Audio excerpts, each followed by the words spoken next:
Hello, everyone, and welcome back to WR here for the third round of the Tier 2 Championship. And sorry if I look tired and I don't sound as enthusiastic as normal, but I'm trying to start to recover from a cold. I spent 4 hours yesterday outside at Kine Track in 4-degree weather and it was raining. Do I regret it? Regret it? Kind of, yes. That is why I feel so ill now. But we've got the Monaco Grand Prix, Chris, which is, well, for some drivers, very exciting. For others, certainly not. What do you think? Do you like this track in sim racing? I'm sorry to say I don't, I'm afraid. Although in sim racing it does tend to provide a much better spectacle than its real life counterpart. I'm not a fan of the streets of Monte Carlo. However, if the weather plays a part, and how many times have I said this? If the weather plays a part, it'll be a much better race. It's absolutely true. The thing with Monaco is that you've got no room for error anywhere, and you put rain in the mixture, and it can be interesting, to say the least. But that being said, we have a full grid. We do have some reserves coming to join us for tonight's festivities. We're still going to have a lot to chat about. That I have no doubt, and I expect a lot of broken carbon fiber tonight. Yes, definitely. I think there'll be a few drivers that once they get away and they fly off, they'll be fine. Others that are stuck in that midfield might have a little bit of a struggle. Obviously, because normally you could have someone in front of you that's really slow, you just can't make a pass, so you're kind of stuck where you are. So I think, if anything, qualifying will make your race here. Strategy does work, but it doesn't always give it doesn't really change the race too much if everyone does a similar thing, because everyone will be trying to go for that mega undercut just to try and get that advantage. But if everyone does an undercut, it becomes a normal strategy. It doesn't really do anything. We'll have a quick look at the standings as well before we get ourselves in towards the qualifying session. You can see Keegan Goldorp leads the standings on 35 points, but guess what? He's not here today. He's missing out for round 3, so he will be scoring no points for today's race, meaning that Conor Muir is in prime position to try and take the lead of the championship, currently sitting in second, only 2 points back from Kian. So he only needs to score 8 today to get himself into possibly that first position. Then you got Leo Lund, who obviously took victory in round 1, had a really poor race in round 2, so he still sits third in the standings, 3 points ahead of JSD in fourth. Jack Humphries, after a surprise podium in Britain after that controversial ending, he is currently sitting fifth, 1 point ahead of Leo Brown, who is 4 points ahead of Bogdan Moldovan, drawn on points with Yaris Krootsen. And then we have finally in the top, 9th and 10th, Kodun Ngolo and Andre Molnar at the top, Chris. It's still very, very close, isn't it? Even though we're only three rounds in. I mean, that we're 2 rounds in. This is round 3, so yeah, it's very, very close. We're not seeing one dominant winner, which I always quite like. But Monaco is going to, or certainly has all the ingredients to really cause quite an upset and a potential shuffle. What weather do we have heading down to qualifying? How long is it going to take for the dreaded 5-place penalty to come out? It's going to happen. Let's be honest. If it's going to happen anywhere, it's going to happen here. And it looks pretty dry to start the session off. Definitely, and I'm just trying to have a quick look through what reserves we got in. I believe obviously we got Gabriel Quintino making his first appearance here in Tier 2. Valentino Labella, I believe he's also reserved, if I'm not mistaken. There's that many drivers. I can't remember who's who and who's full-time, who's reserved, because they're all that quick. There's not really much of a distinct separation between the full-time and the reserve drivers. And, well, look at them all fly at the pits already. I've got my eye on the Ferrari going, so I can see the whole pit lane down towards that Williams, and everyone, pretty much half the grid, heading out on the circuit. We've got to find who the first driver is, and it will be Elliot Noren in the Williams, obviously. Yes. Champion last season in Tier 3, coming here into Tier 2, having, I believe, 2 DNFs in a row. So it's not going too well for him, but you can see. Cut him a bit of slack, though. He was caught in that horrific incident in Silverstone last night. Just complete passenger. Wasn't his fault. You can argue maybe nerves got a bit of better of him in round 1 in Bahrain, but he was so unlucky to be caught up in that what was a very colossal incident last time out. Yeah, it's going to be one of the biggest incidents I've ever seen, especially when it's from P1 down to P7, all affected. We saw, I think it was Jack Humphries and Bogdan Moldovan.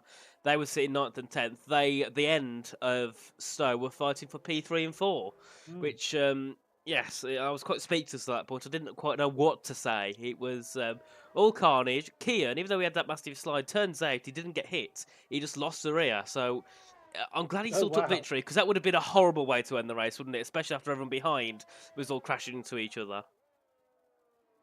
Well, should we follow the Williams through a lap then of this very, very classic, very traditional circuit? There's changed very little because, of course, I can't really do much with the buildings, but it has been in Formula One since nearly F1's inception. Screaming on down towards Sandoval, kiss the apex on the right-hand side. You just cannot let the car wander anywhere. You have got to be in control of all four wheels at all. Oh, he hits the barrier on the way up, amazingly, towards Massenet. You've got to flirt with the barriers absolutely everywhere. Down towards Mirabeau, the top part of Mirabeau. Get the car rotated around, then quick squirt of the throttle down towards the Grand Hotel. It's such a clumsy thing to move. So difficult to get the car to rotate. Through the bottom part of Mirabeau into Portier. If you're brave enough, you can make a move down there. Into the tunnel. And then screaming through the outside. I bet the noise in there is absolutely exquisite. Down towards the Nouvelle chicane. Well, Nouvelle simply means new.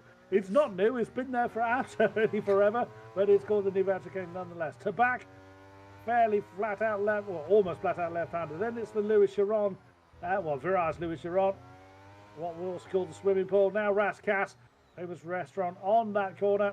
But that's a fantastic place to watch proceedings.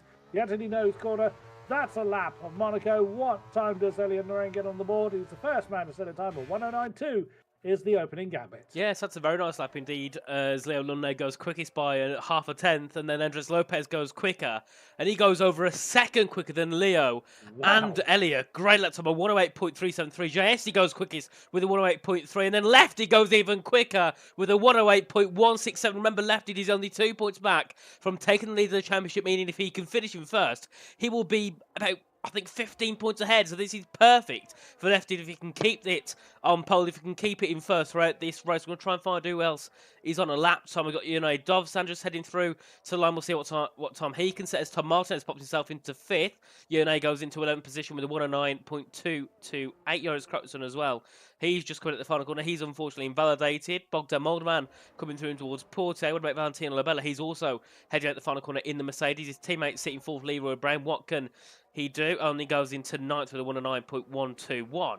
But it's weird to see the grid so spread. We'll have a quick look at the gap to leader.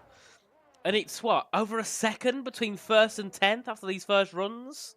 This really, kind of shows, doesn't it, the distinct separation between who's the quickest and who's the worst drivers, doesn't it? Yeah, I mean, wow, what's the gap been?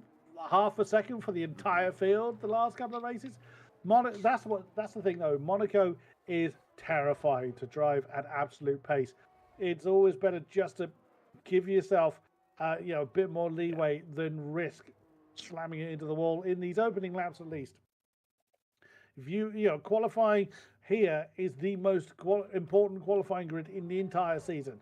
So I'm not really surprised people are just kind of taking the time and just making sure they get either a banker lap in or just something on the board to try and prevent them starting at the back of the field. Few drivers without time on the board. Sergio Sabrino in the Alfa Romeo has just come back out on circuit. Exeter Fox in the Ferrari just coming through the last part of the Louis Chiron chicanes. Last part of the swimming pool into Rascasse now to start his first time lap. Well, I think it's his first. Either way, he's looking to put his first time on the board nonetheless.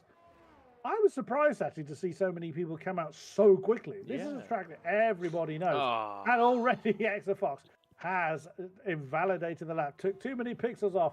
One of the few places you can cut the corner is indeed there at Sandoval. Yeah, it's a very weird corner because the track limit is there's not like one white line, is there? It's kind of like it's like, I don't know how to explain it. It's a track limit I can never get my head around because you can't really see where the physical line is to be out of the track. You've just got to try and throw it in and guess and hope everything goes well. In the race, obviously, you can see drivers go a little bit slower through there because they're not going to risk getting those warnings and getting themselves a 3-second penalty because a track like this, it can really harm you, especially when the train, the train can be 10, 11 cars long because no one can make passes. And there we are. There it is. The 5-place grid penalty for Ivan Santamaria. So that means we will get a Labrie start at the end of qualifying. Unfortunately. So that also means that the weather can change, meaning some drivers, obviously, in these sessions will have a bit of a change of setup, because obviously, generally, Parc Fermé is on, but obviously some drivers, they know that 5-place grid penalty will most likely come, so they will build a car for both the race and the qualifying. because obviously the chances you have to quit, you can change your setup in between. So obviously we'll also see the distinct factor between the drivers that choose to take that risk. But so just Reno, Chris, just heading through in towards Casino. That he is. He's starting to come back down the hill again, avoid the hump on the left-hand side and the McLaren that was on the right-hand side of the road. Mirabeau next. We said down. I mean, there's barely enough room for 2 cars wide. Bit of a lock-up coming into the Grand Hotel hairpin. So difficult to get the car rotated. The car feels so heavy and clumsy through there. 48, now the ever-deafening tunnel. Well, these things will sound deafening through that tunnel. I would love to hear it one day. As much as I don't enjoy the race, Monaco is a track I'd love to go to just once. I've been to Silverstone. That was an amazing experience. Would love to just go to Monaco for these. Oh, no, he's hit the Aston Martin. Whoever that was not paying attention. Oh, there you go. Tom 97. That penalty will, I shouldn't think will stand, but oh dear, oh dear. That's a bit of dawdling there from Tom. You could argue what could he do, but he was at a place where he could have got off the racing line, or at least got himself. He had plenty of time to put himself in a position where he would not have compromised Sergio's lap. Well, it's something at this track you can't really see coming in, and also it's very hard to move out the way. So big shame for both Sergio and Tom. Obviously, you know, Tom's a driver. He doesn't really intentionally make moves like that very often. He's normally quite a clean driver, so it's a shame for him. Considering he's sitting in the top 5, he could be looking for a decent result as well. Obviously, that could incur into a penalty. And I stand corrected by Luke, saying that Parc Ferme is off. So no, it's not. And I must be thinking of another league that has Parc Ferme on. So JSC's on a lap time. He's going to sit in second. Oh, and he's out of the session in towards the Nouvelle chicane. Oh, and he just clips the inside barriers, and that was, in a way, the perfect time to switch to the McLaren, as we saw him hit the wall as he went into the chicane. As we switched to Andres Lopez, he's on an improvement. He goes into the front row. He's 24 thousandths back off of Lefty's lap time. But big shame there for JSC. It seems he got lots of Sergio, Jay, all having some quite unfortunate things happen to them in this qualifying session so far. But it is, you know, it's the nature of Monaco, isn't it? Yeah, there is. And that's the difference between, you know, the perfect lap, getting that line really, really spot on, and just taking that little sausage curb of the Nouvelle chicane a few pixels too heavy, and it just spits you out to the left. You don't have time to recover it, and that is the end of JST's qualifying session. Was second at the time. Andre Lopez did indeed set his lap 108. 101, that'd be impressive. 108.191, just 300ths behind. Left it at this point. Still some laps to set, still some time to find. But yeah, that is not ideal. It may well be a saving grace. Tom has retired. No, he's crashed as well. Big shame for Tom, who's sitting in 6th, was looking quite decent in qualifying, but he's crashed down at turn number 4, the exit turn 4. On board with Paul Eckelman, he's up by 0.3 of a second on his current lap, could put himself into around that top 7 area. We'll see what he can do as he exits the final corner up towards the line. What can the Red Bull do? Pop himself into the top 6. Great lap there by the Red Bull driver. We're going to see who else is on a lap time. Wilson Hall's let off on his lap. I believe he did make an improvement. You know, Dovzan, he's heading down in towards the Nouvelle chicane. We'll see what he can do on this lap. But yeah, currently the top 5, we've got Lefted on that pole position with Andres Lopez in 2nd. JSD retired. He's sitting in 3rd. Tony Shane 4th. And Leroy Brown, who is in the top 5. And Yone's down, so he's not on a lap. Elliot Noren's down by 5 thousandths in the first set. We'll go to Exafox. He's unfortunately invalidated, so yet again could be another lap time session for Exafox. Gabriel Quintino and Sergio Sereno also haven't got lap time set. Obviously, Sergio was on a lap, and he was on a decent lap, I believe, until he got blocked down by Tom Martinez and Gabriel Quintino. We haven't seen him actually on track just yet, at least on my screen. So we'll see what he manages to do in the remaining 7 minutes of this qualifying session. Well, Gabriel Quintino has just come through the swimming pool chicane, now up to Raskas, tries to take that line as wide as he dares to open up the line towards the final turn of Anthony Noakes. He's now got a lot of wheel spin and his foot heavily on the gas. He starts his time. What can he do? Let's have a look, shall we? Sandoval, taking quite nicely. Up, you want to straight line the run up through Beau Rivage, up towards Massenet as much as you dare. He really hugs that right-hand line, then just hangs on for dear life, and wow, it picks us away from that apex, which is where I suspect Tom 97 was where he came undone. He probably just cut that corner a little bit too hard, bounced off the wall and spat him over to the left-hand side, and which detonates his car. Car looks a bit clumsy coming through through Mirabeau and through Portier for Gabriel Quintino. Through the tunnel then. Oh, there's somebody, but manages to get out of the way. One of the Alfa Romeos. Into the Nouvelle Chicane. I think he's lagging a little bit, or he looks like he is on my screen, but either way, still pressing on. Into, oh, he's through to back, through Chiron, swimming pool, and into Raskas towards Anthony Noakes. What can the reserve Williams driver do? And that is a 108.3, a good showing indeed. Yeah, that's a very nice lap. And Sergio Sobrino unfortunately has invalidated on his lap time, so he will also go into lap time in this session at the moment still. So he will either have to return into pits and start again, or if he's got enough fuel and battery, he can go for another run around the circuit without going back into the pits just now.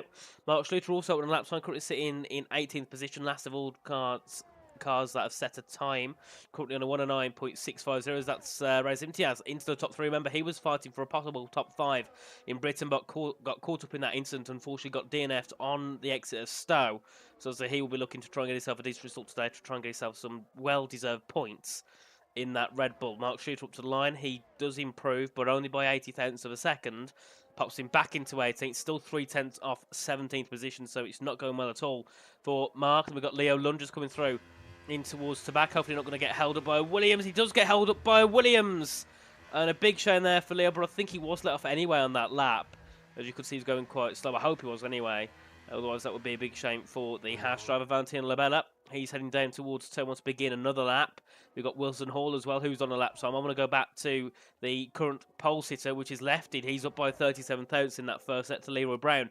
Has popped himself as well now into that top 3. Very good indeed for SRT. Obviously, they're not working as a team here in the WOR Championship, but obviously Lefted and Leroy are probably together in voice. Obviously, going to be racing with each other. So, Lefted up by 1.5 tenths in that middle sector and first combined. So, he's looking to pop himself possibly into the 107s. We'll watch him as he comes through into the final corners that Antonio knows, and he'll head up towards the line. What can we expect from Left? It should be a 107 possibly to the line. And it's not, but it is a 108.035, so a great improvement there from Lefty to put his gap to second place, now a 10.5.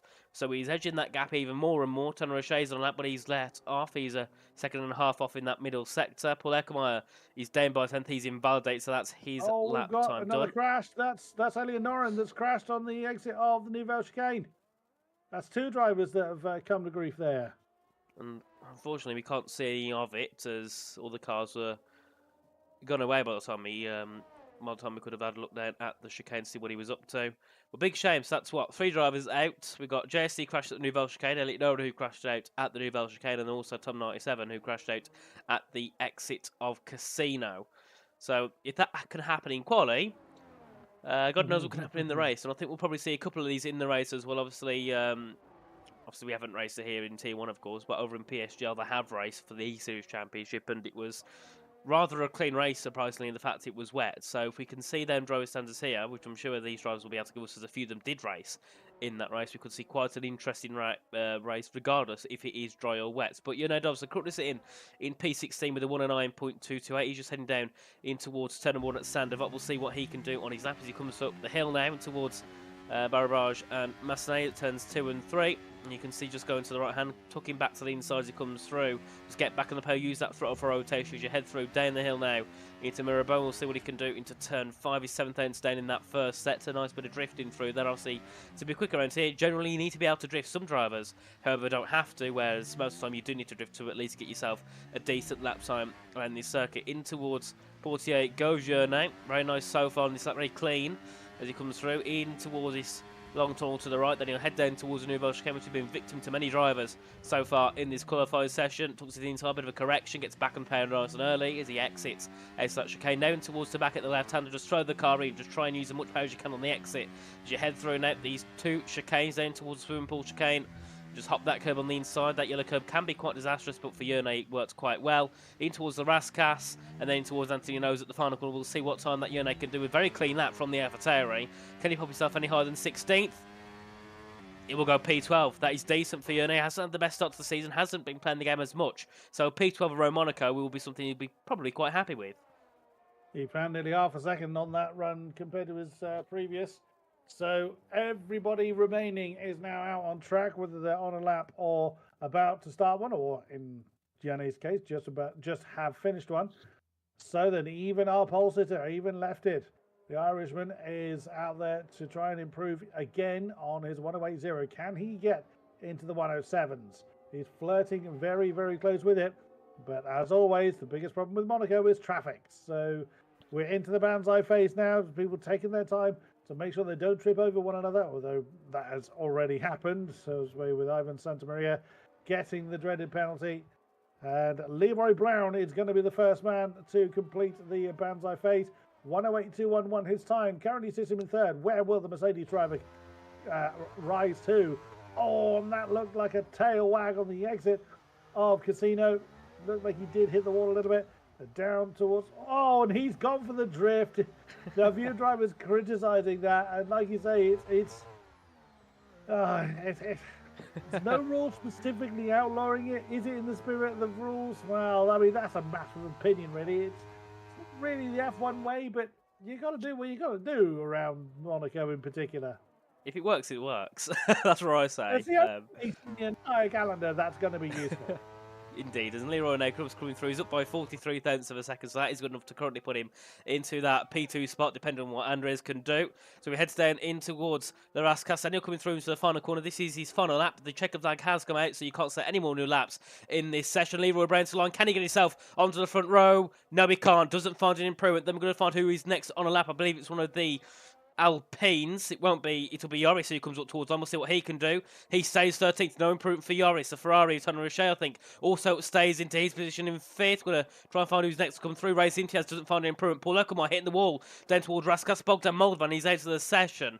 And then we've got Gabriel Quintino who's let off. Right, Andres Lopez, he's up by 45 tenths of a second. We'll see if he can improve. We've also got Yernay Dovsan out of the session as well down at the Nouvelle Chicane. Andres Lopez, can he find an improvement in his lap time to the line? No, he can't. So it's all down to Lefted. He's also invalidate, so no improvements for Lefted. Then we've got Irvin Santamaria. Can he try and make a bounce in this session? He's let off as well. Wilson Hall, can he find something? Yes, he can. He goes only in 15th quickest. We also had Sergio Serino crash.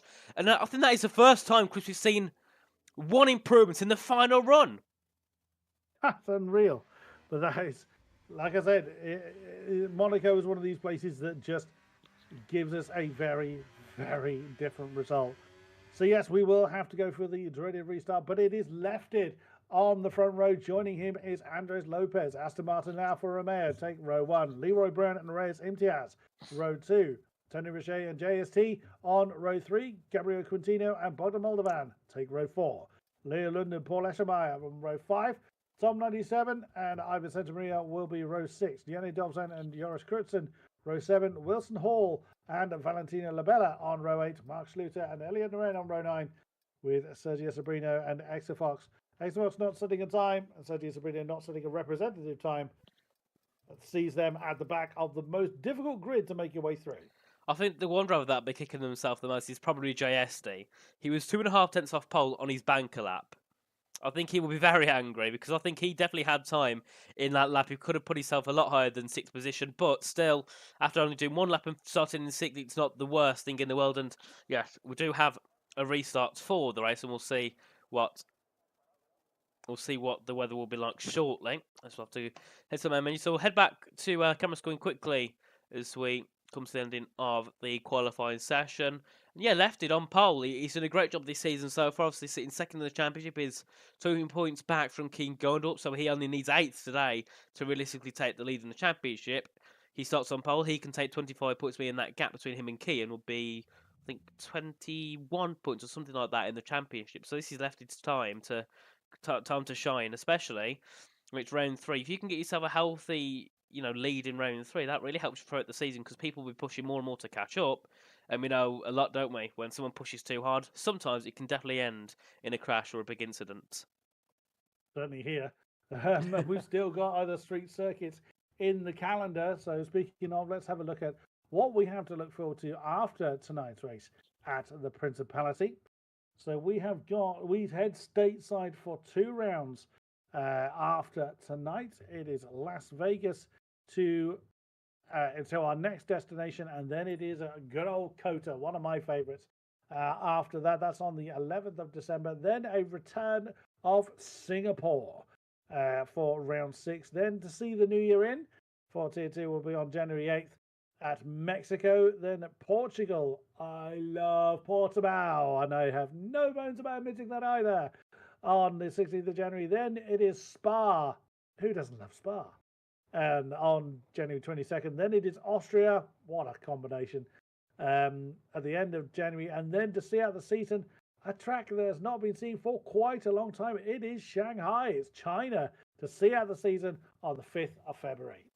I think I like about the calendar, especially in the end, is obviously you got your likes of Vivaldi in Austria, but you've got Singapore, Portugal, China tracks you don't really make anything in league races. I don't think I've seen China in any seasons in league racing for quite a while. If not, you've only seen it once or twice here and there. But I think one thing we should mention is the fact Monaco, it's its first time here on PC. I haven't been around long enough to know that. I was only here since around season 14. Obviously, PC started in season 11, and it is the first time that Monaco is here. I believe it was season 9, the last time Monaco was on the calendar. We're now on season 16, so it's been 7 long seasons without the Monaco Grand Prix. So it's a little bit of history. This race is here today for the PC side, obviously their first ever appearance, and obviously Tier 1, they wasn't here this week, so I don't believe they will be taking part in a Monaco Grand Prix. So Tier 2 down will be all making their debuts for the PC, and we can see everyone as well just loading in towards the session. So we head back over to the camera screen quickly. And yeah, I think another thing to talk about is Leo Lund starting down off, I think in around 14th place, obviously after taking victory in round 1. Quite a poor performance in round 2 at Britain. And I was speaking to him early on, and he did say to me that he wasn't going to do too well. He doesn't like the track. But yeah, he's going to start out to the points. At the start of the season, you're thinking he could be a championship contender, and he's starting to think, was it kind of that one lucky race in a way? Because he's had 2 potentially in a row, quite poor performances. And I think the issue is as well, the qualifying, it kind of ruins it, doesn't it? We remember he only started P7 in Bahrain, so it's not like he's been, a really quick qualifier. It's just his race pace has been well, but race pace at Monaco, does it really come together?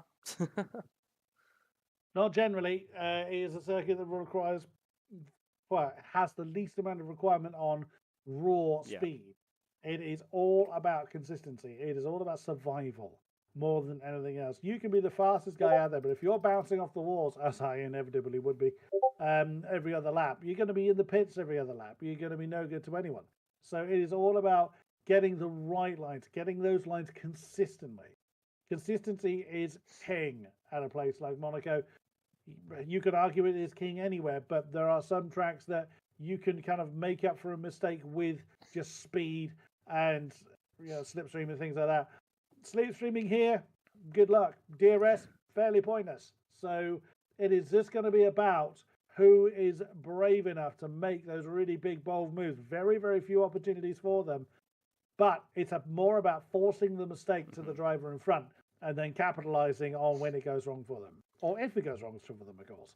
Yeah, definitely. I think also the pit stops kind of help a bit, but I think around a circuit like this, it's not going to give you much. You might maybe be able to get 1 or 2 positions, maybe even more people even battling ahead or something, but you're not really going to find too much in a pit stop, I don't think, on strategy, unless you can find, as I said before, people arguing ahead or some really, really intense strategy, which, requires you to use a lot of pace on that second stint.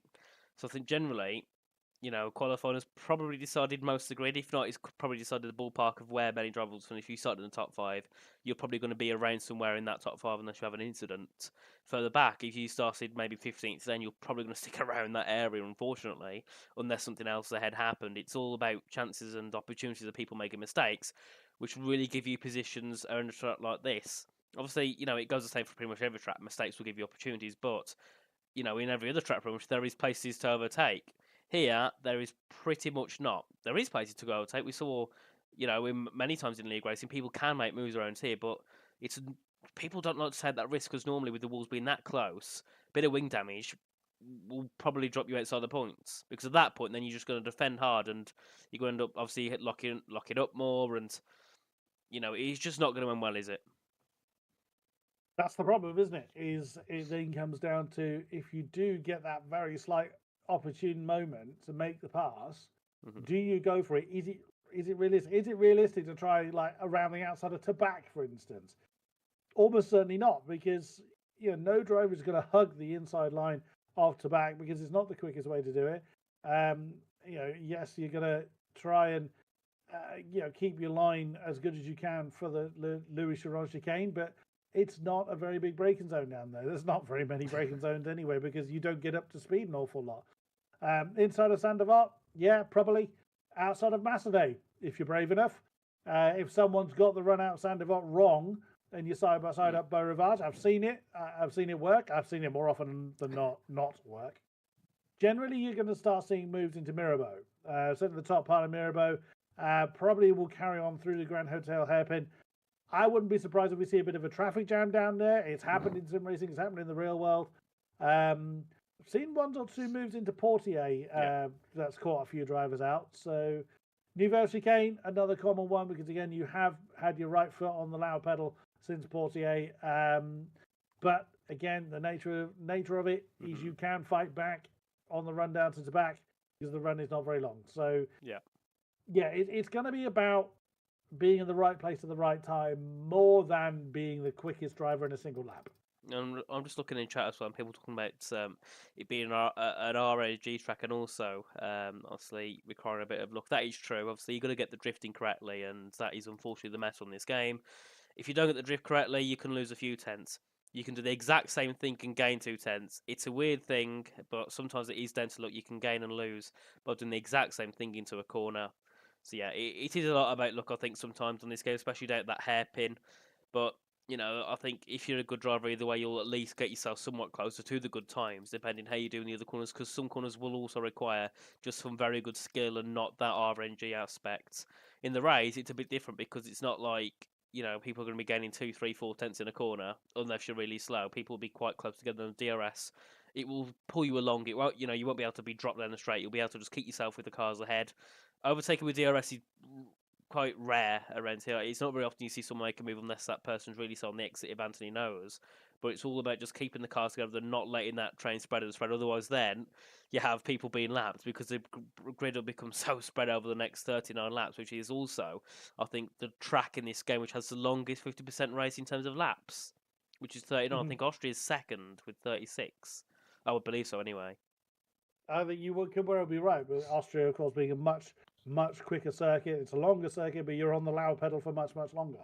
At Austria, it could absolutely be true. But we are heading trackside. Weather will not play a part in it, which I'm not really surprised because as much as I would love to see it, I think the drivers would probably boycott the race if it was decided that it was going to be wet, and it was a bone dry when we did transit into the previous session. So it is going to be time to head trackside very shortly. We know this process by now. Drivers have got to fine-tune the setup, so there will be that the time of wait whilst everybody gets themselves going, and then we will be ready to roar for 39 laps of the Principality of Monaco. Yes, and also in the chat, everyone, let us know who you think will take the victory here at the Monaco circuit. Obviously, it's left it on pole ahead of Andres Lopez in second place. Race Clutch versus SRT, you could also call it. And also it'd be Alfa Romeo versus the Aston Martin. Chris, who do you think will take the victory here today in Monaco? It's going to be difficult to look away from Lefton, isn't it? He's put himself in the best position to get the best result. So I'm going to go with the Aston Martin Irishman.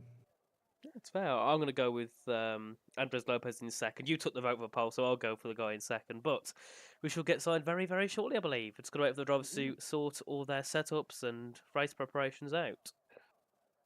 Indeed. It's an opportunity to just to plan what they're going to do as much as they can, obviously, in those starting a few meters on the run down to Sandoval.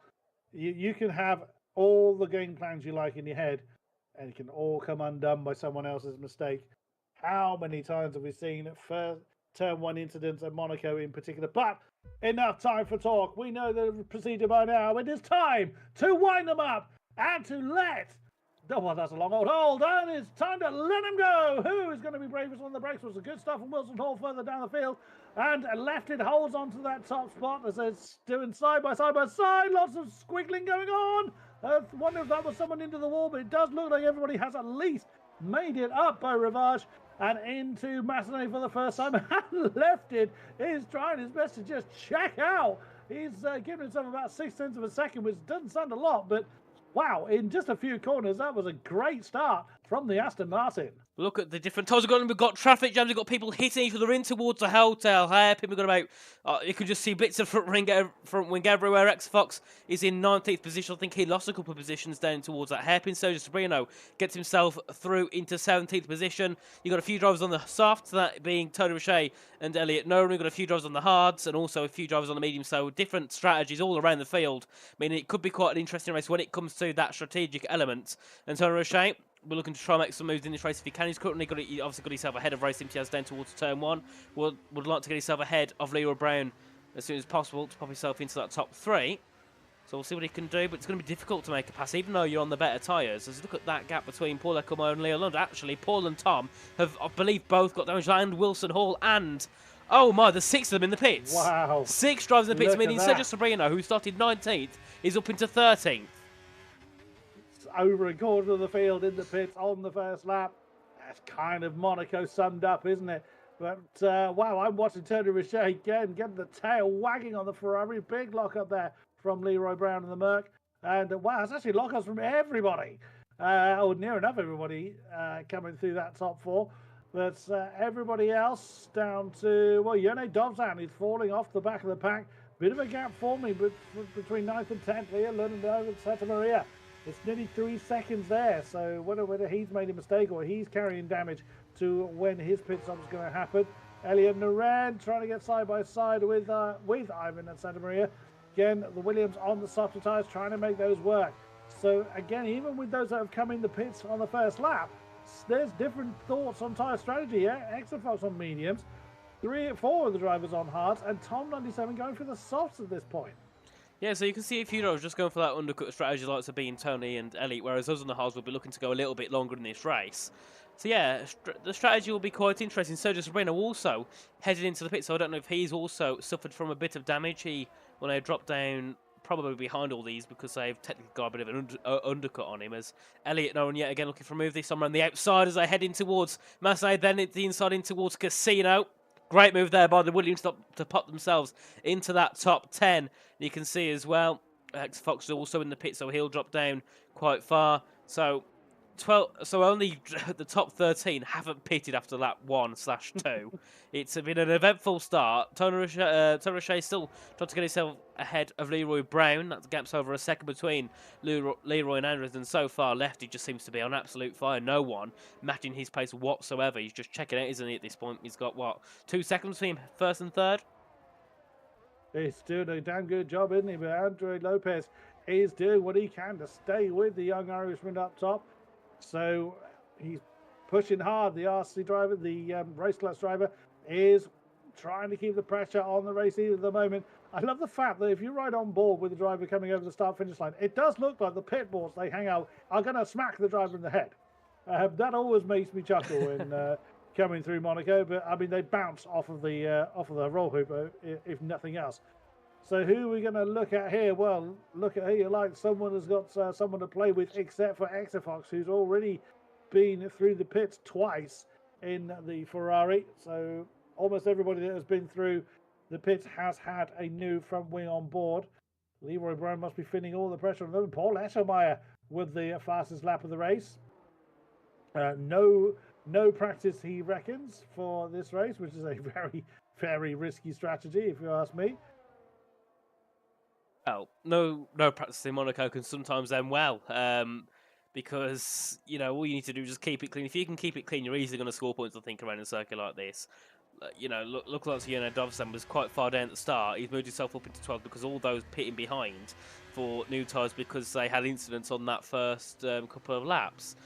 And obviously now they're going to be pretty much a pit stop behind, meaning they're going to struggle probably to score any points in this race. Obviously that being Paul Ecclemore down to X-Fox. And X-Fox unfortunately has been through the pits twice. There's never going to move possibly to turn 1 with Tony Roche up the inside of Leroy Brown. A bit of contact as they exit to turn 1. Through towards Boravage and Massey. Can we see an overtake from the Ferrari on the Mercedes? They head through side by side in towards turn number 3. Round the outside for Roche. That'll give him the inside in towards turn 4. Casino. A bit of a tap there onto Leroy Brown. He does get himself through into the top 3. But look at that gap. It's 2.5 seconds between P2 and P3. I think realistically, Tony probably lost time by letting by going for that move on Leroy, because look at all the packets brought behind. You got Race, Jay, Gabriel, Bogdan, Leo, all catching up to the rear of this pack. I mean, one mistake from one person is going to cost lots of other drivers, more and more mistakes. Lots of Tony, you know, once these soft tyres start to die, could start to lose more positions unless he has to go for that really mega undercut.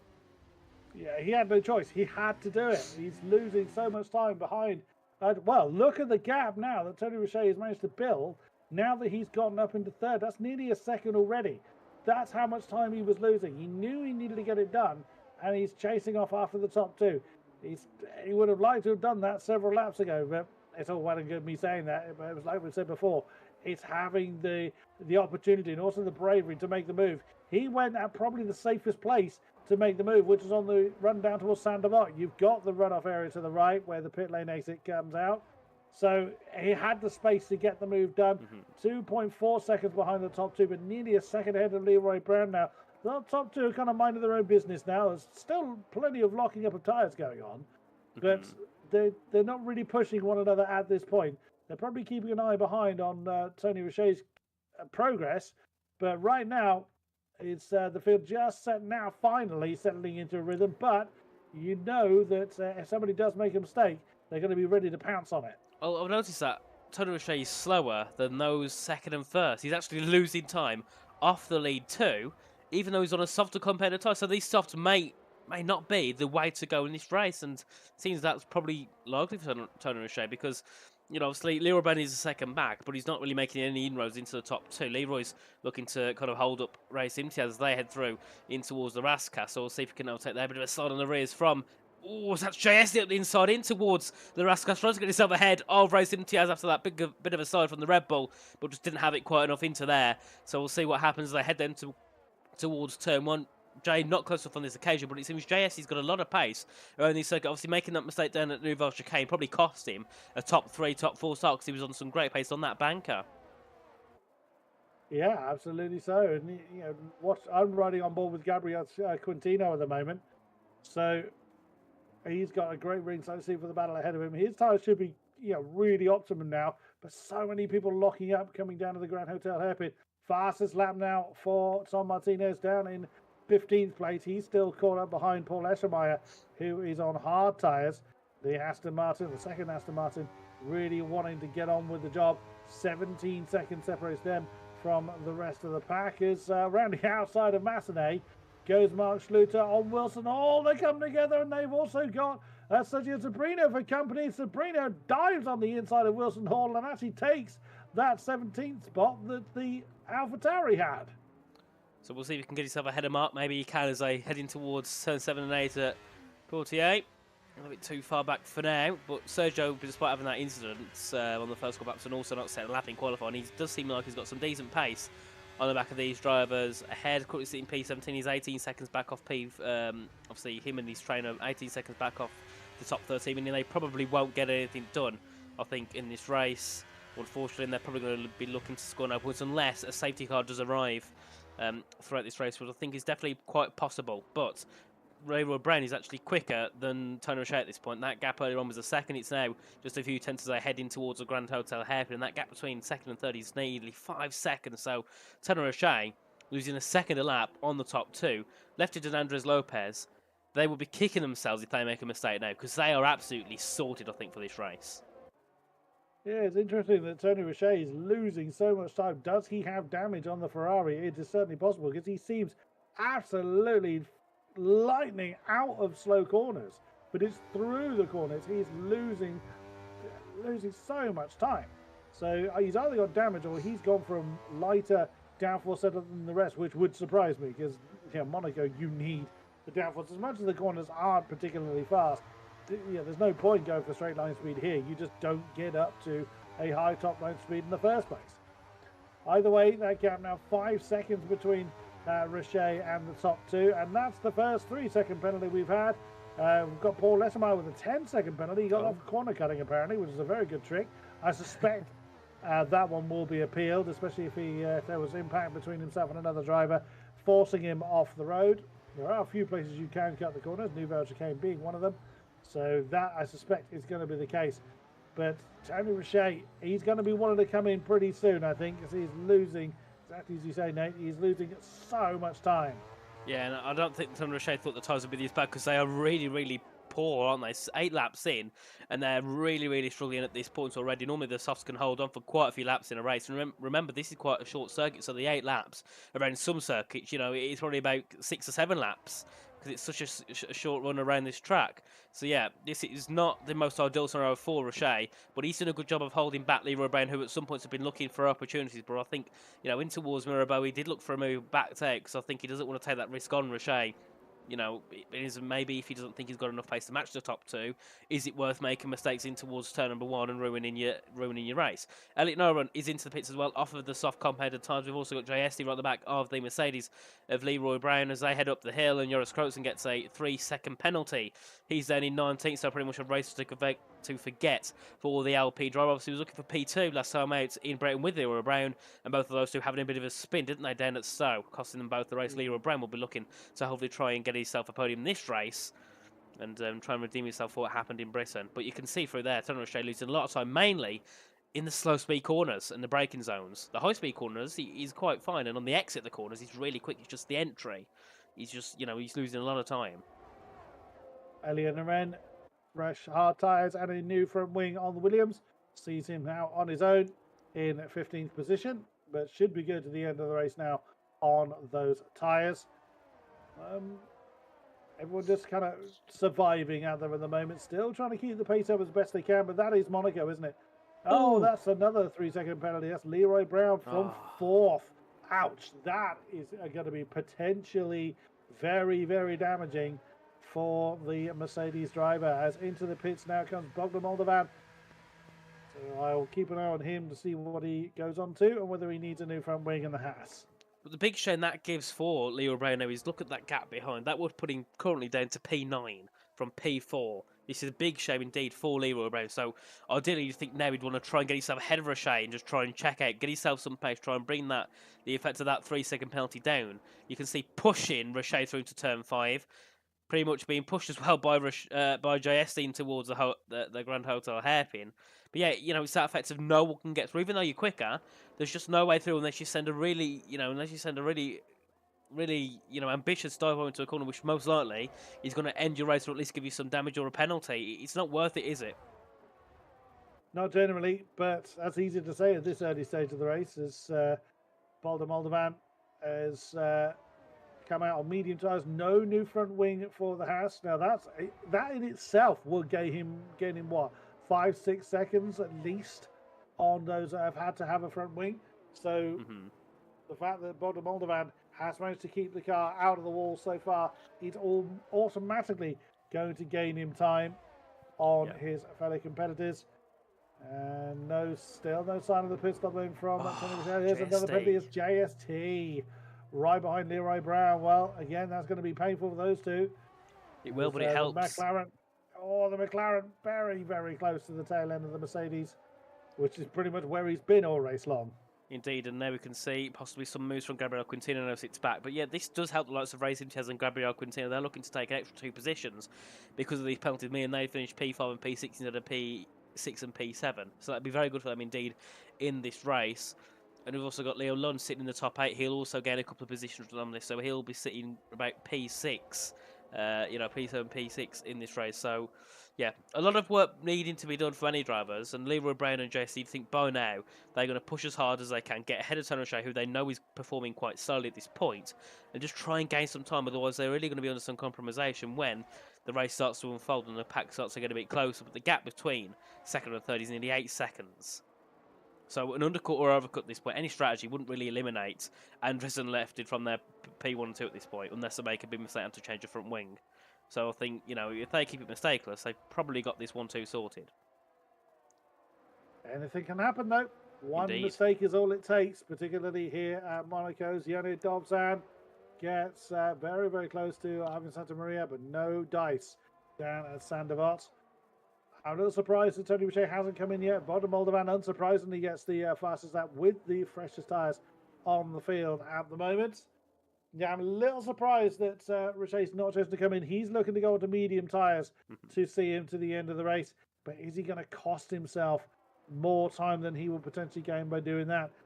And because of the amount of time he's losing, that's allowing Ivan Santamaria to close in and drag along Yone Dovzan and Valentino Lapella along for the ride.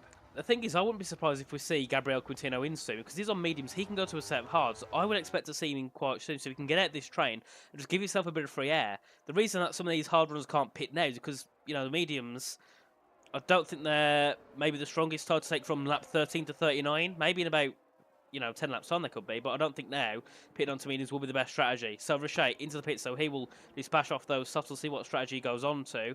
Leroy Brown, they're going to be under pressure from JSC as they head in towards turn number 1, and Jay a little bit too far back at the moment to make a move and pop himself into provision of P3. And at this moment, Reyes Imtiaz is currently sitting in third. As we can see, that was Richet and Quintino, both into the pits, both up to hard tyres. Mr. Quintino was listening to you. He's just into the pits for hard tyres on the Williams. No new front wing needed for the Ferrari or the Williams at this point. As Eshelmayer is getting involved, he manages to leap for the Williams, but doesn't quite manage to get Tony Richet. So keep an eye on those that are pitting around about now. But because of the amount of time that group from third downwards was stuck behind Tony Richet, that's nearly 10, it was just over 9 seconds between themselves and the lead 2 at the moment. Are they going to come in? I doubt it on hard tyres. As Yone Dovzan, has he managed to successfully get past Simon Santamaria down into the chicane? Yes, he does. That's 7th for the AlphaTauri. And then Gabriel continuing to dispatch Paul as quick as he can. Goes to the outside line in towards the new chicane. Paul will try to stick to the inside. A bit of contact through there. Gabriel Quintino gets a 3-second penalty. That has really harmed his race. And we can see the gap to leader. There we are, 10 seconds between Leroy and Letton, then all those further back, 28 seconds between P11 and P1. Big shame indeed for those all the way back there. Arvin Santamaria is into the pits. Bogdan Moldovan stays out on his medium. He will be actually the net leader of this race. So at this point, Bogdan Moldovan is technically leading. Ahead of Richet and Quintino in third. But how far can he make those medium tyres last? That's the question, isn't it? Arvin Santamaria, nearly tangled up with Tom Martinez there. But out comes the Alpine into 15th position. Fresh hard tyres. No, won't need to see the pit lane once again. Save for any major incident, of course. But we won't be seeing them for pit tyre-related reason as JST gets close to Leroy Brown again. Oh, and he's trying everything to get past the SRT-branded Mercedes, but no dice for JST. He's been staring at the back of that Mercedes for pretty much the whole race. You can see just the amount of times he's moving out, trying to make a move. He must be getting very, very frustrated as Eshelmayer adds more time to his penalties as Leoland and Reyes Imtiaz, well, they were swapping position because the Red Bull was coming into the pits. So that's a new set of boots for Reyes Imtiaz. Yes, you can see JSC still eager to try and get himself ahead of Leroy Brown, but just can't find a way through, even though he's probably quicker at this point in this race. Leroy placing the car perfectly, as we also saw Reyes Imtiaz head into the pits. So Bogdan Moldovan also ahead of Valentino Labella, and Paul Leclerc's out. He's retired. I believe that will be in the pit lane. It was, so big. I thought I was on track for a second, as it looks like he was actually on circuit, but no, into the pits. He retires from this race. So a big shame for Paul Leclerc to take no points away from this Monaco Grand Prix. And the top two, their gap between second and third is 10 seconds. So a large gap at the top, meaning at this moment, Lefty and Andres, without a safety car, they've pretty much got this race. I think it's safe to say now. We were saying this a few laps ago, but now we'll think it's pretty much certain as Bogdan Moldovan gets himself ahead of Yone Dovzan to put himself into 6th place. Still stretching that gap to lead even more. And we'll see. Those mediums probably will get to the end, I think, but they will struggle. But with the defence being there, I think he could probably make it. So we'll see what he's up to, and we'll see how long it takes for Tony Richet to try and gain in on the Haas.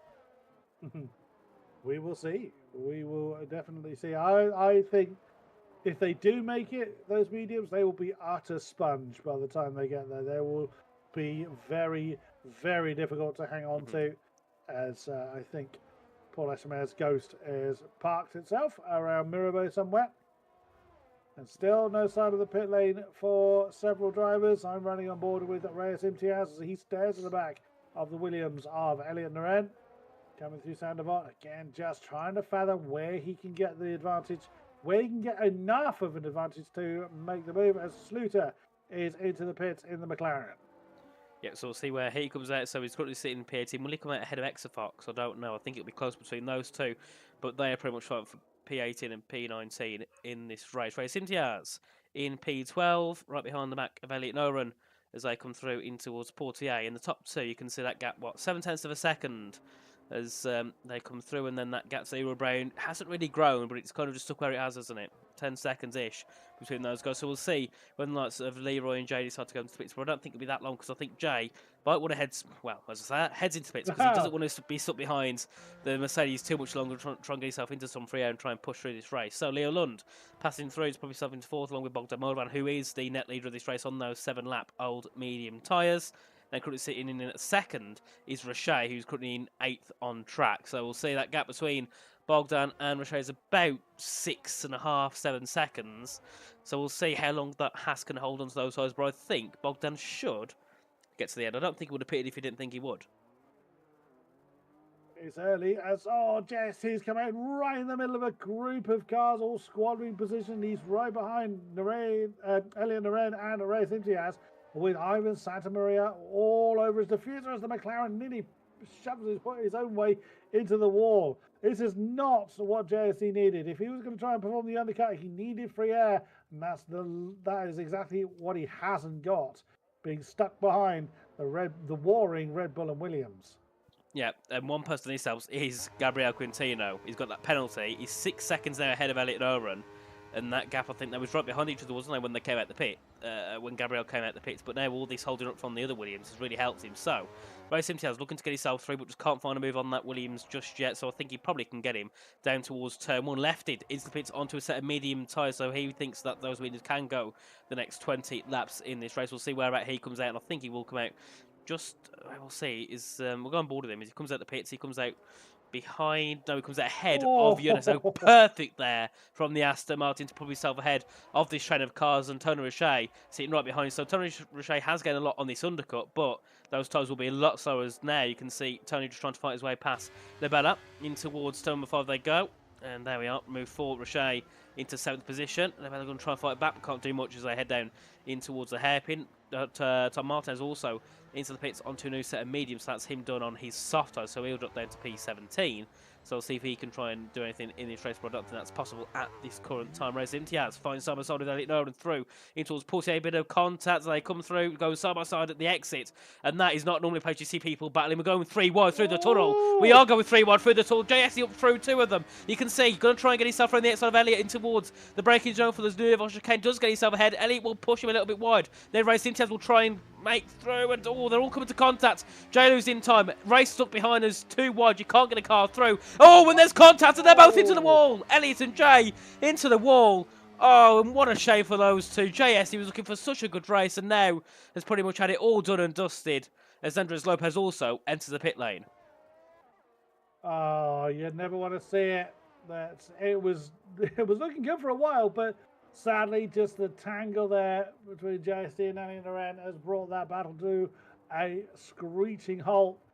Well, what does this do for the top end of the field? Well, we'll have to see. The amount of front wings that have been changed so far, it may not make a blind bit of difference up top. But what it does do is force a tyre strategy change for JST, because, of course, he's not long been in. And he was on those medium tyres. Now on soft tyres, that's a bit of a stretch, but we'll see what he chooses to do. As right in front of him is the man he's just tangled with. So Naren ahead of JSC. No game for the McLaren in the pit stops, but Bogdan Moldovan is closing in on Leroy Brown at the top. Well, with these two getting so we're going to watch this because this could get quite interesting between these two. Obviously, defending quite hard as Elliot. Jay was keen on getting through, but you know there was no way through for both of them. They're unfortunately both tangling at the wall at the exit to back. Also, I think that also did help Ray. So I didn't see what happened to him. I think he just slid through the inside of both of them. So he's now also lost lots of time due to that.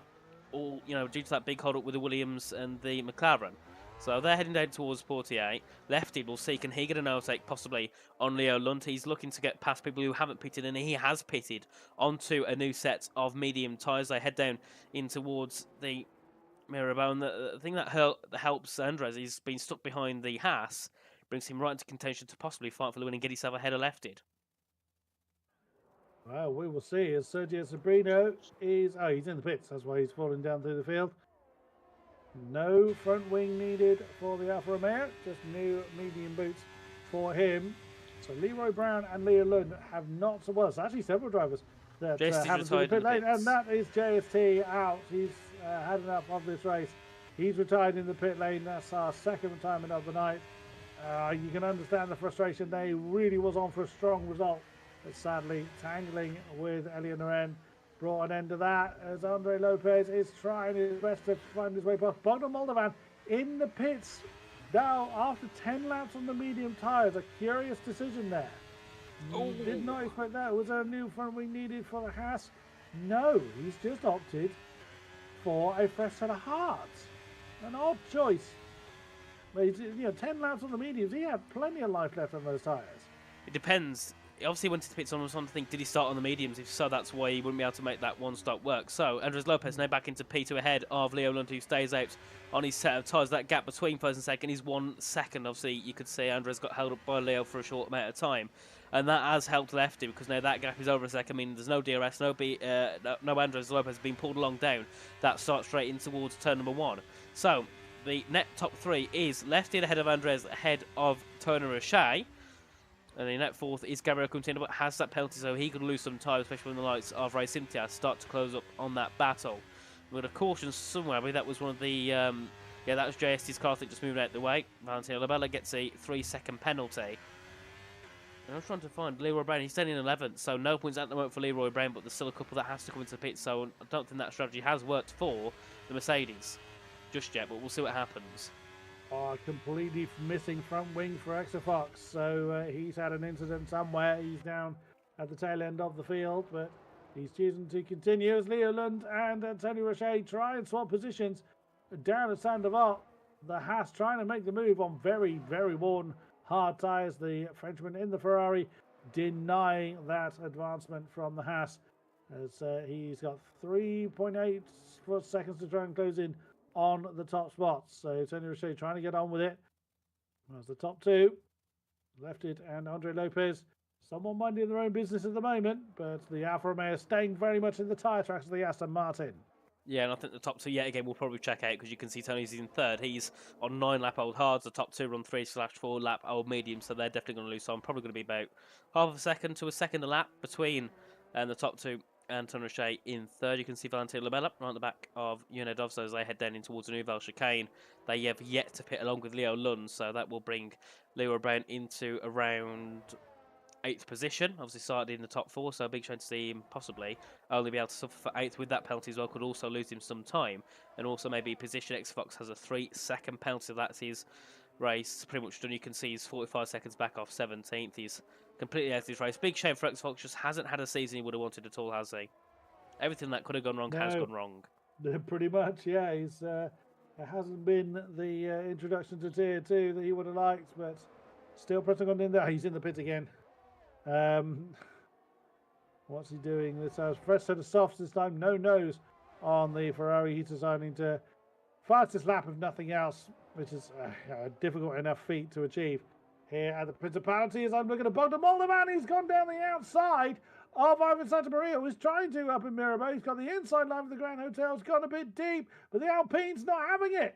He's managed to squeeze his way back past, bounces the Haas towards the wall down at Portier, and Ivan Santamaria has managed to get the move done, but Bogdan Moldovan has got a good exit from Portier, dumps the battery, and does manage to claim that 9th position. Nicely done. And Leroy Brown also getting himself ahead of Ivan Santamaria, popped himself into the top 10, going to a bit of contact there with the LP, but nice there from Leroy Brown indeed to pop himself now into that top 10 position. But then further up you can see Quintino gaining in on Leo Lund. He needs to get through as quickly as possible, so maybe he could try and gain in on Tony Roche. Good well do. Max Luter has retired the McLaren, as both McLarens out now, as Yone Dobzan is in the pits. Well, 23 lap old medium tyres. His time on his starting tyres finally at an end. Soft tyres for him. What can he do in the AlphaTauris? Raised Imtiaz and Bogdan Moldovan side by side up by Rivage. Still side by side through Massenet. But the Haas just about holding on. I think Imtiaz had to bow out of that to save there being a big incident between the two. Now, Leroy Brown's also getting in on the Red Bulls. They head down in towards turn 6, and it's a 7-lap offset of tyres. Normally that would be an easy move for Leroy, but I think he's going to have to work a little bit more for it, being it's around the fact he's got to get the overtake done at the Monaco circuit. Right, further up we can see Quintino trying to get himself ahead of Leo Lund. Leo still hasn't pitted in this race, so he's going for quite a large overcut on the rest of the field. They're heading through in towards the 2 chicanes. And we'll see. Can we get an overtake from Gabriel? Probably down in towards turn 1 unless Leo decides to pit. I wouldn't be surprised if we see Leo pit very shortly, as he probably wants to go off those set hards. There we are. Leo Lund into pit, so he'll probably go into a soft compound tire. I think at this point he can easily take them 13 laps. As Quintino now takes that forward position. First race here, isn't it, at WOR Tier 2 for Quintino, who's doing a very good job setting the benchmark for his debut race. Absolutely so, as Bogdan Moldovan has just mugged Valentino Labella down into Sandoval. Surprised Valentino Labella didn't follow Leo Lund in there, as Valentino is the only car now on his starting tyres, although the Wilson Hall and Joris Kurtzen not far behind him on 23-lap old tyres, having pitted on the opening lap. Exafox reminding us he's still with us with the fastest lap on those soft tyres, 109.484 for the second Ferrari. Still the top two, just dancing off into the distance. Left it leads Lopez. Tony Richet is now very much on his own. Yeah, the good thing is for Leo Lund, he has come out in P10, so he can gain in on those ahead. But the issue he's got is Jenna Dovson on the soft tyre sitting right behind. He's just 1.7 seconds back, so Leo's going to try and put a bit of pace in so he doesn't get overtaken by the AlphaTauri. Valentino Labella still hasn't pitted in this race, so he needs to pit shortly so he can get himself onto a new set of tyres. Hopefully, I think he would have pit onto a set of soft to try and push himself back through the pack. So we'll see what he chooses to do, but he's holding up his teammate as they head down in towards the final couple of corners, and into the pits goes Valentino Labella. So he's done on those hards, and I'm sure he'll be happy to be on a new, fresh set of boots and not be on 25-lap-old hard tyres, which should be... It's horrible, isn't it, around a circuit like this, to be on that old tyres? Yeah, it's really, really difficult to get anything done. As the Mercedes then back out on track with a fresh set of mediums on, interestingly, as Exafox has called it a day. He set the fastest lap on those soft tyres and decided enough's enough. So that's 4 cars down, nearly a quarter of the field. He's also retired in the pit lane, and in comes Joris Krotzen. So he has decided that he's done enough of those hard tyres. He had a lap 1 incident, so that put him into the pits very quickly. He's gone on to mediums, curiously. I'd have thought soft would be fairly comfortable from this point to the end, but that is what he's decided to do. As out he comes. As that's crash! Out. Safety car! That's a safety car! Oh, where'd that happen? Only virtual, though. Do we get Virtual a real safety car is a question. We should do. If not, that is a bit weird. He's crashed and... No yellow icon in the pit lane. That was Elliot Naren and Sergio Sobrino side by side up into Massenet. So I didn't see how. I just saw that those 2 times were very, very close, and suddenly Elliot Naren is out. So that's our first crash retirement of the race. And Ivan Santamaria is choosing now to come into the pits to get rid of those hard tyres. Not a bad call at all. I wouldn't be surprised if he's not the only one to do that, as Tom 97 has that the second time? That's the second time he's done that. That's 13 seconds worth of penalties for the Aston Martin. Oh, that's a lot of penalties, isn't it, indeed? 13 seconds. That's going to definitely cost his chance of points. Valentino Labella does pop himself back into the top 10 now. Leo Lund in 8th, race him to 7th. He's done a decent job on those meetings, but he could be definitely under pressure from the pack behind. Leo, Yone, Valentino will start to gain him quite quickly, I think, on the Rebel. The question is, can they do it in 11 laps of racing?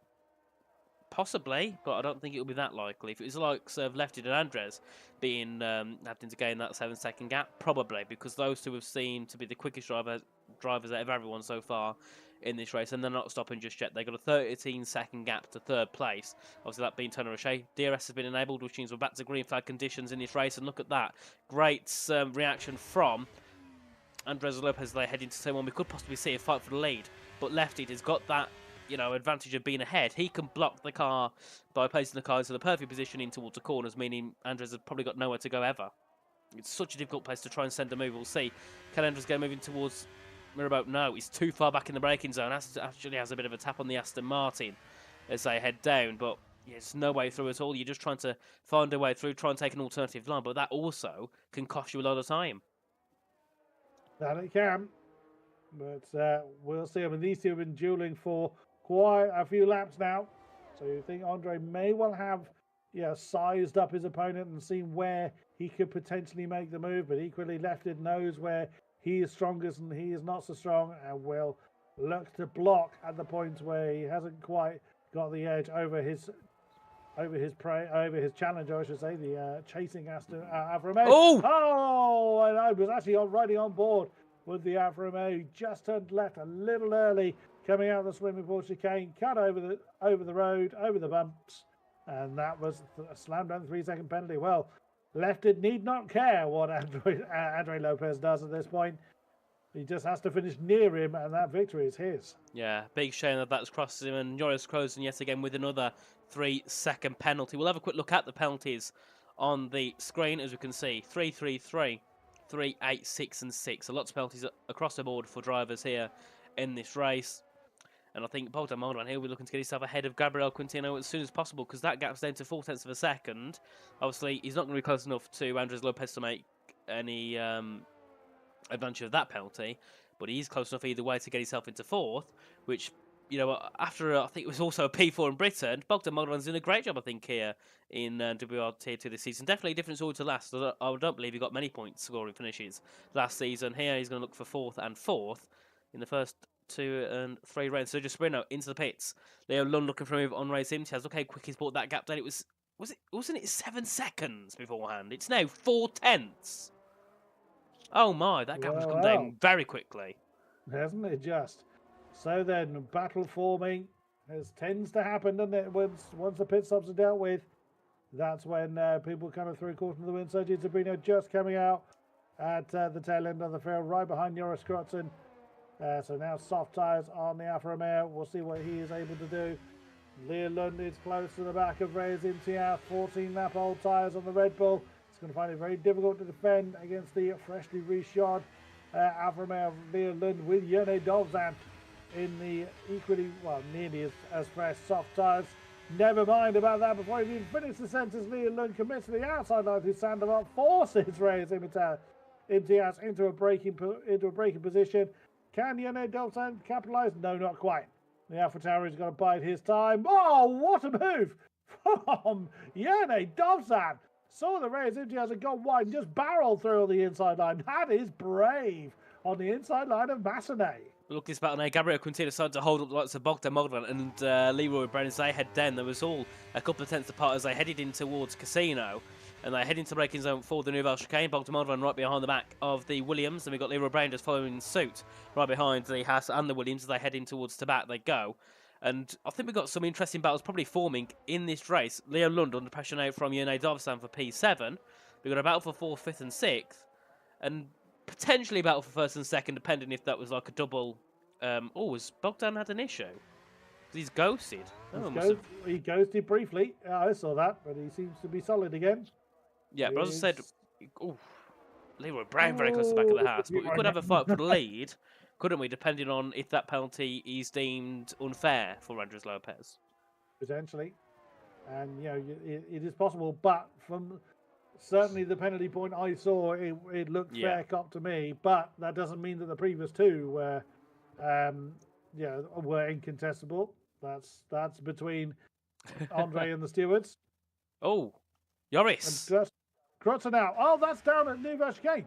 Is that not a safety car? No, it's not. There? No safety car. Should be. He's literally blocking the track. But that's Monaco for you. So that's Richet up into 3rd then. There must have been. Joris Krotzer was down towards the tail end of the field, in fairness, but there was a glitch a while ago where the safety car just didn't come out. I think that glitch is still in the game, which is a big shame, because the safety car would have spiced a lot of things up right now, wouldn't it? Yeah, wouldn't it just?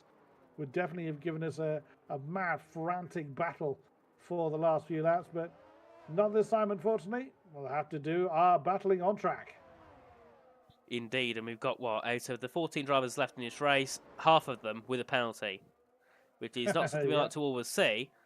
So to the ones who haven't got penalties, well done. Congratulations in this race, because you did a great job to not get a 3-second tail penalty for multiple ones, which around this track, you wouldn't think it'd be that possible, would it? Going wide at a corner.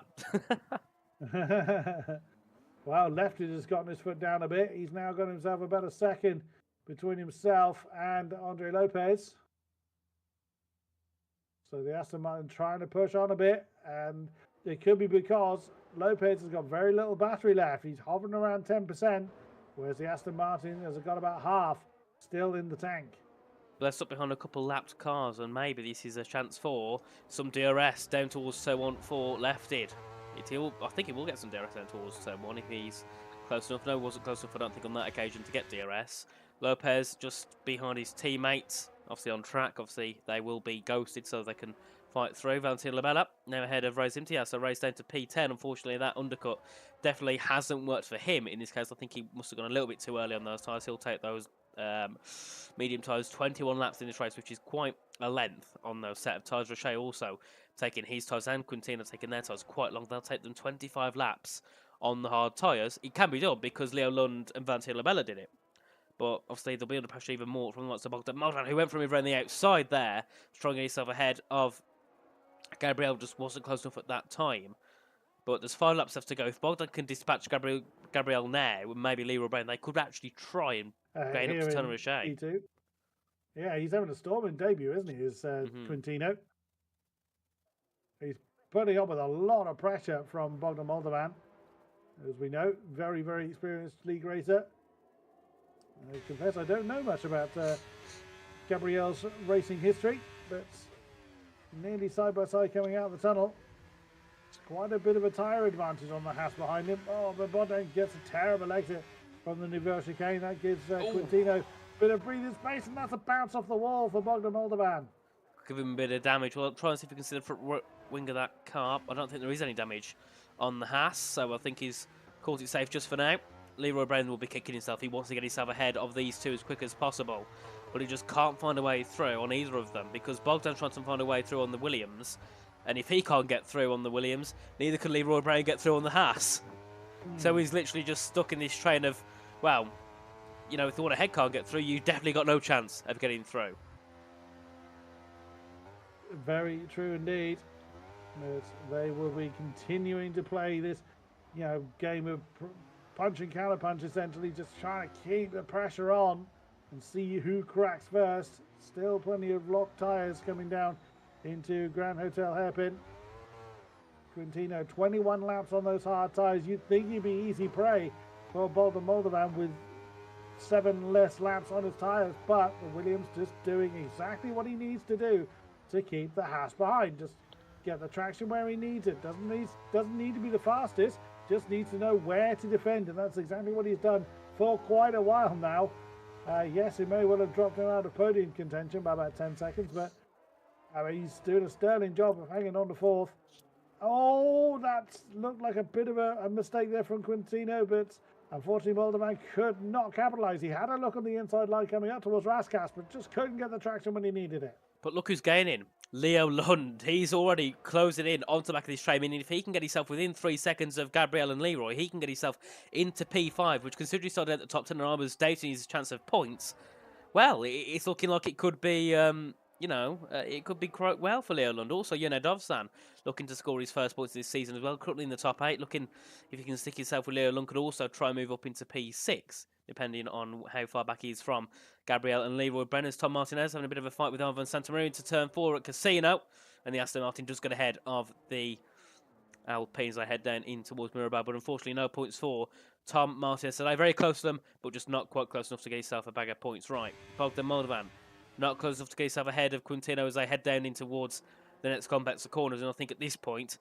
is it worth Bogdan just sticking behind? Well, that's the thing. He's had no choice but to stick behind for how many laps now? Frustration may get the better of him. Yeah. But I can't say that I think Quintino has done such a great job in this race, just managing all that pressure. It would be so easy to just chuck it into the wall because he paid that slightly bit too much attention. Oh, that's trouble down at Grand Hotel Hairpin. There was a yellow flag there. I didn't see why. I think it was just a lot of people in a very small space. No, I think Wilson Hall had a bit of an incident down there, and he's also been lapped by the leaders, so that could also be the fact he could have probably moved over for the leaders to get through, even though he's ghosted. It's still nice just to move out the way so they don't have to worry about that. About that ghosted Lopez car. has hit the wall. He's missing his front left end plate. Oh. Oh, no, he isn't. No, beg your pardon. It's because the damn end plate's black, and I was trying to see it in the tunnel. Oh, you're scared for a moment. Could have been an even more interesting battle for P2, but I think at this point, even that penalty, Andres will still come home with a 10-second gap to Tony Roche, who yet again has done a perfect job. That strategy I thought at first didn't work well, but no one could contend, could they, with Lefty and Andres at all. Absolutely no one. So to finish P3, definitely best of the rest. So Tony Roche should be happy with that performance. Yeah, 100%. He just kept his nose out of trouble for the most part and did exactly what he needed to do. He found himself in a big space in this race, so he hasn't had to defend from anybody, and reduces the risk of being caught in someone else's incident. We are on the penultimate lap now. Still, Lefted leads the way now, but by nearly 2 seconds, by whatever mistake that Andre Lopez has made, has put him out of contention to challenge for the lead. So Lefted can just essentially just dance home. Yeah. There's no point in really taking too much risk on this final lap as Tom Martinez just got himself ahead. Oh, bit of contact with Ray Simtiaz as they head up the hill now in towards Beaurivage and Massenet. And Tom does keep himself ahead just for now. Race will try and get himself back through, but this is Ivan Santamaria up the inside of 1. Can he get through on 2? Yes, he can. Great move there from Ivan Santamaria to put himself from 12th to 10th in a matter of course. But Tom Martinez not done. He will try and fight back up the inside, just get the move done as they head down now in towards the hairpin. And Tom Martinez has got that P10, but he has got a missing end plate, so he's got quite heavy damage, I think, on that Aston Martin at this point. Wow, Ivan Santamaria, that was bold. But and it worked temporarily. But it was still a good effort, though. Was, and we'll have Lefty just coming through. He's beginning the last lap of the race. As they just head down in towards turn 3, followed by Andres Lopez in the Alfa Romeo. Which again also now puts Lefty into a position to be about 20-ish points ahead in the championship. So he could try and take the championship here at WRT2, which I don't think he's been close to at all here in his past in WRPC. So yeah, I think he'll definitely be happy with this race. I think more than anything because it has put him such a significant advantage in the championship. Yeah, absolutely. Oh. So there goes Dovzan on Leon Lund. Valentin Lilabella trying to follow through. Leon Lund just couldn't quite recover. That was a bit elbows out there from the AlphaTauri, but either way, it's now just locking up all over the place. Yes. But in these dying stages, that's Sergio Sabrino with another penalty on the board. But I think it's not really much to scream about. But your winner here in Monaco on the streets of the Principality is Sergio Sabrino. It's SRT Lefted in the Aston Martin, even with the penalty for Andre Lopez. It's going to still see him a second. Third is going to be Tony Richet. What a try for the Ferrari. Great job indeed, and also look at this battle between P4 and P5 and P6. Can we see moving towards the final part of this race? I don't think we can. So Gabriel Quintino, absolutely superb job to hold off the Haas and the Mercedes who have been quicker than him for the past 15 laps. Great job there, but he will drop down to P5, will drop down to P6 because of that penalty, meaning Jurne Dovzan up into P5. Leo Lund, after that bit of a contact with Jurne, will only finish P8, didn't get enough to gain that, and also as DNF down that straight, but he did finish. So yeah, Jurne Dovzan, superb job to finish in the top 5. That was also not expected, but we got Gabriel. We'll see if he can get that penalty removed. It was a penalty on track for multiple warnings, which I don't think we see them being removed that often now, do we, in league racing? Not unless they're forced off the road or something like that, but driver of the day, Jurne Dovzan, I actually would give that to Gabriel Quintino. So we can see very shortly the final classification of the Monaco Grand Prix once the loading screen has passed. You can see Lefty just heading up to the podium to claim victory. So it will be Lefty who takes victory ahead of Andres Lopez, who finishes second. Then they've got a 17-second gap to third, being Tony Richet completing the podium. Then another 10-second gap to Bogdan Moldovan in fourth for the Haas team. Then Jurne Dovzan started 13th, finishes in fifth. Gabriel Quintino finishes in sixth. Leo Brown 7th. Leo Lund 8th. Valentin Labella 9th. And then Ray Simtiaz started fourth, unfortunately, finishing just into the points in 10th position. Then we have Ivan Santamaria, Tom Martinez, Wilson Hall, and Sergio Spinner, who all finished the race. And unfortunately, we lost Joris Krozen, Elliot Nora, Next Fox, Mark Shaluta, JSD, and Paul Eckelmeyer. So I think it's been a bit of a scrappy race. It's been, penalty galore. There'll be definitely a few penalties, I think, after this race. There's been a few DNFs, people obviously being lapped, but I think, you can't take away the effort from the top two, can you? At all. No, that was absolutely superb. Didn't quite culminate in a big challenge for the lead as we thought it might have done, but Wow, Lefty was just in a class of one today. Indeed, we're going to see if we can get any of them for a quick chat in the interview room, if possible.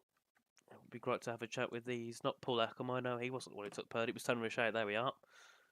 Give them a bit of a attack in the Discord, and we'll see if any of them decide to jump up to us. But yeah, well, it was pure dominance, wasn't it, from Lefty? But remember, he did race in PSGL, the T Series, so he is, he spent quite a lot of time, I think, practicing this circuit over the past few weeks, and it's definitely paid off. Yeah, that's the thing, isn't it? Is that practice and determination is always going to pay off, isn't it? But the more time you keep a track fresh in your mind is really what's going to count at a track like Monaco, where you don't have all that many options for trying something different. Although we saw some interesting moves up at Massenet that I wasn't expecting. But that said, is if you keep the track that fresh in your mind, you're much less likely to find the barriers more magnetic. Yes, and even though people got damaged because of how hard it was to overtake, they were still able to keep positions. So it just shows how difficult this circuit can be. And it's surprising to say that in the wet conditions, it's from what I've seen, it's a lot easier to overtake in the wet, which is not something I thought I would say. But here we are. It's F1 23. It's league racing. Everything is not always the way it should be. But yeah, it was for Monaco. It was a decent race. So the first one PC in Monaco, it caused some entertainment. It caused also probably some annoyance for many, but left it and Andres, I don't think they're going to be sad at all. Yes, Andres got that penalty, but he did take P1 anyway, so he didn't really lose much at all, did he? No, that's the irony of that. But oh goodness me, it's I wouldn't be surprised if we didn't hear from our drivers, and I'd like to certainly hear from Lefty, but it's not mandatory that we hear from our drivers. It is always nice to have a chat, particularly with the race winner, especially at a circuit like Monaco that is so difficult to just keep your car in one piece. Which I didn't see any front wing damage on Lefty's car, so certainly didn't see it being changed. But it doesn't look like anybody is wanting to come and have a chat to us just yet. And quite frankly, I don't blame them. They're probably quite knackered by now. Yes, it definitely will, because even though it's even though it's a short track, there's still quite a lot of laps, but the time's still 1 minute 15, so it is still relatively quite a long race. Because even though the circuit's short, it's still quite there's still lots of slow corners, so it makes the circuit quite long in lap time. So yeah, it's definitely, I think, one of the longer races I think on this game, and I don't think we're going to get anyone in the interview room unfortunately today. So I think we will end it off here. We'll have a quick look at the calendar for round 4, where we'll be heading off to, which is of course Las Vegas, which is brand new to the F1 game. It caused quite a lot of it's been a controversy, wasn't there, in Las Vegas IRL and also in WRT1 last season, where we had a 5-car pile-up at turn 14 with, I think it was Nicholas Longe, Jan Watmir, Thomas Ronhard, Jake Badham, all being caught up in that. I think Dackenbach was also involved somewhere in that. But yeah, so that was interesting. I don't think we'll see the same at all now, because I think everyone's kind of figured out how to drive the Las Vegas track. But Chris, what are your thoughts on it? Do you like the circuit, or is it a bit boring because of all the long straights? No, Las Vegas, from what I've seen of it so far, is in sim racing, guys, it's got a lot of potential. It has potential for chaos in it. Turn 5, lap 1 in particular, as it's caused a lot of mayhem on my first commentary in Las Vegas. But it's I quite like it. It's growing on me a little bit. I was a bit unsure of it, particularly after the real life race there. But no, in sim racing, guys, I do quite like it. So I'm looking forward to that. Yeah, I think it's well, we'll see what happens. I think there'll be quite a lot of action in terms of overtaking for the lead, a lot in towards the DRS zones. But yeah, I think it's nice to see what happens. Obviously, we could see King Gondorp back. We'll see if he can launch another challenge to Lefty. And obviously, Lefty has now got a great launch to the championship. I think about 20 points he'll be ahead. He'll be on about, I think it was on 33, so he'll be on 57 points going into round 4, which is quite a lot of points to gain in the first 3 rounds. So the championship charge is definitely on for him. Kim will have to try and make something work in Las Vegas if he just turn up, of course. And obviously, Lux behind. I think still, Gabriel Quintino, great job for his debut. I didn't know who he was beforehand, which is something that's quite rare for me nowadays. But yeah, he's definitely did a great job, and yeah, definitely proud. I'm sure his team, I presume he's part of NLR, as it was in his name in the Discord, and a lot of people in the chat was on about NLR earlier on, so they'll also be very happy with that performance from their driver. But yeah, that's all from us pretty much here today for round 3. But we'll be back next week, of course, for the Las Vegas Grand Prix. So yeah, Make sure to come back on Thursday for the console. Make sure to come back Sunday for Tier 1, and then you'll see us again Monday for Tier 2. So have a good day, everyone, and we'll see you next week. Goodbye.